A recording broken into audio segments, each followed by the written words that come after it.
এই মুহূর্তের দর্শক বন্ধুদেরকে জানিয়ে রাখি 2026-এর যে বিধানসভা নির্বাচন রীতিমতো, আর সেই নির্বাচনের প্রাককালের মুহূর্তে যদি আমরা দেখি 2026-এ তো বাংলাতে ভোট রয়েছে রীতিমতো প্রতিটি রাজনৈতিক দলের ক্ষেত্রে সোচ।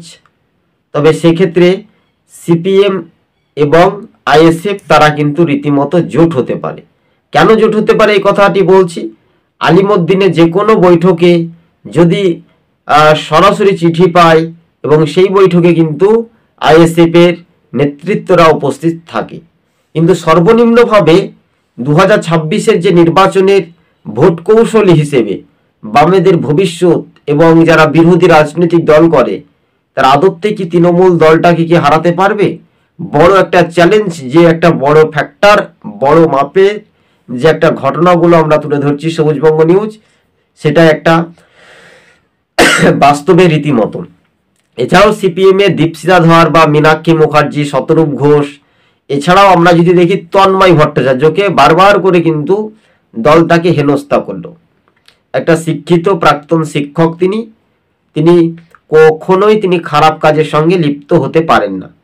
আমার যতটুকু ধারণা এবং তার ব্যক্তিগত ব্যাপার, সে তার সিপিআইএম দলে থাকবে কি থাকবে না সেটা ভবিষ্যতে বলবে, কিন্তু আগামী দিনে যে রাজনৈতিক যে সমীকরণ সেটা কিন্তু দ্রুত গতিবেগে এগিয়ে যাওয়ার সম্পূর্ণভাবে আলাদা হতে পারে। এবং সিপিএম এবং আইএসএফ এর ক্ষেত্রে যে একটা রাজনৈতিক চিত্রময়, সেটা কিন্তু 26-এ একটা গঠনমূলকভাবে তারা কিন্তু পেতে পারে।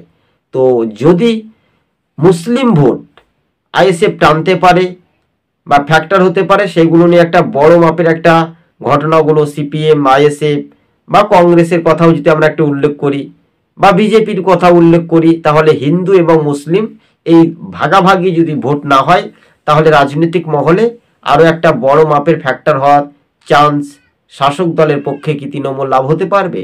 তৃণমূল আবারও লক্ষ্মীর ভাণ্ডার প্রতিশ্রুতি দিয়ে তারা কিন্তু ক্ষমতায় আসার চতুর্থবারের জন্য ক্ষমতায় আসতে পারে, এবং সেটাও নিয়ে একটা সার্ভে রিপোর্ট আপনাদের সঙ্গে তথ্য বিশ্লেষণ করে তুলে ধরছি।